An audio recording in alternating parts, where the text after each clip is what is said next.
O que exatamente é evolução?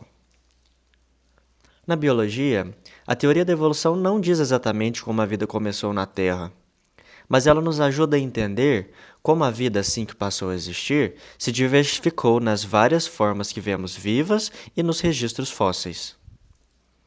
Ela também nos ajuda a compreender como as criaturas modernas continuam a se adaptar e mudar atualmente. Na biologia, evolução pode ser definida como qualquer mudança nas características herdáveis. Essas são as características como a cor do pelo de ratos, as manchas nas asas das borboletas, ou comportamentos instintivos, como a maneira que cães cumprimentam os seus amigos farejando, em uma população, através das gerações. Essa definição pode ser um pouco confusa, então vamos ver como isso funciona. Todas as criaturas saudáveis, desde amebas unicelulares até flores e golfinhos, são capazes de reprodução. Nós temos filhos, fazemos cópias de si mesmos. Fazemos isso duplicando o nosso DNA e passando este DNA para gerações futuras. DNA é uma molécula parecida com uma corrente, mantida dentro de cada uma das nossas células, dizendo a elas como crescer e funcionar. Seu DNA contém a informação para construir você. A informação do seu DNA é diferente de, por exemplo, uma flor, o que é a razão pelo qual você parece e funciona de maneira diferente da flor. A informação do seu DNA é ligeiramente parecida com a do Elvis Presley, o que é uma das várias razões pelo que você parece ou age como ele.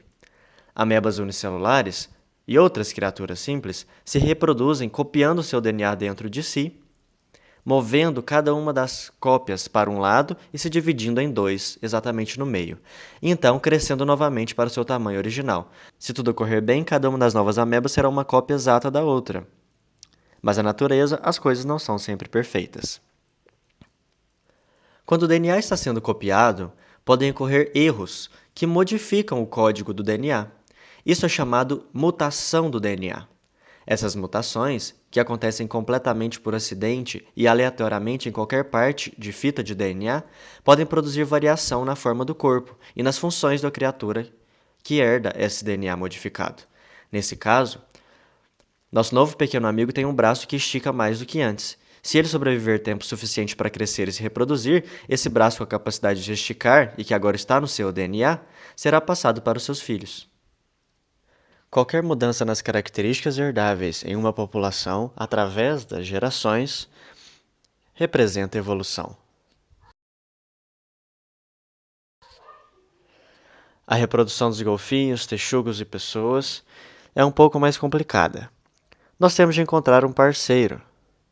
Quando dois texugos se juntam, e você sabe, se apaixonam, um espermatozoide do pai, que contém uma cópia da metade do seu DNA, apenas metade, combina com o óvulo da mãe, que contém também uma cópia da metade do seu DNA.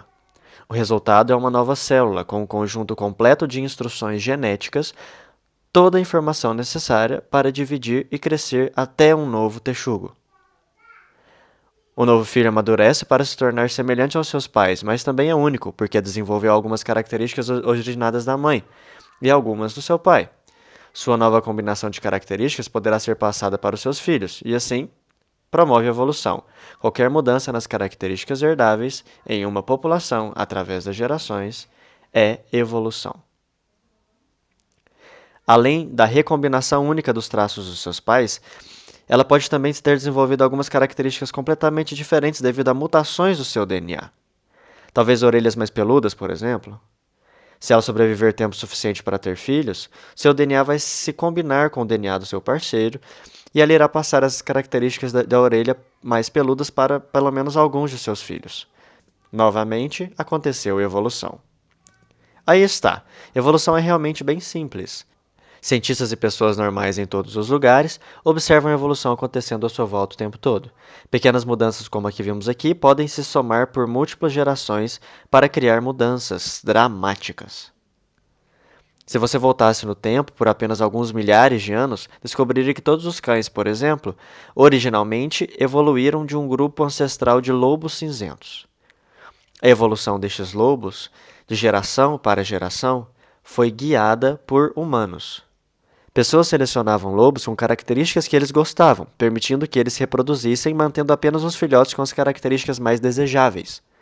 Com o passar do tempo, diferentes criadores preferiram cães com traços diferentes, alguns selecionados para um tamanho maior, outros para um tamanho menor, alguns para inteligência, outros para força física.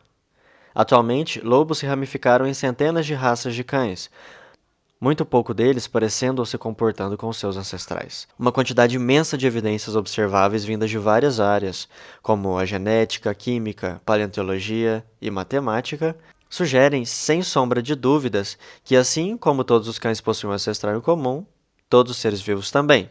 Eu, você, alguns peixes, bananeiras, se você voltar no tempo suficiente, irá perceber.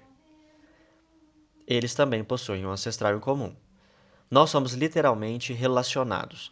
Nós não sabemos exatamente como a primeira forma de vida era ou como ela veio a existir, mas o simples processo da reprodução, com a variação durante bilhões de anos, parece ser responsável por toda a diversidade da vida que vemos hoje. Nesse momento você deve estar dizendo: espere um minuto, como assim?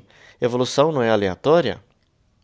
Para fazer algo funcional como transformar um lobo em um mini poodle adorável, a evolução aleatória teve de ser guiada por um criador de cães inteligente.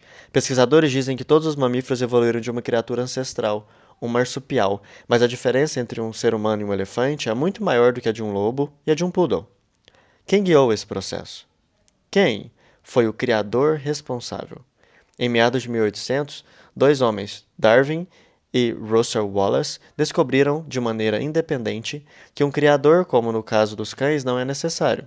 Existe outra força capaz de guiar a evolução aleatória para produzir ordem e função complexa. Eles a chamam de seleção natural, que por acaso é o tópico principal do nosso próximo vídeo. Mas antes de você continuar, vamos recapitular o que aprendemos até agora. Evolução biológica é qualquer mudança nas características herdáveis em uma população através das gerações.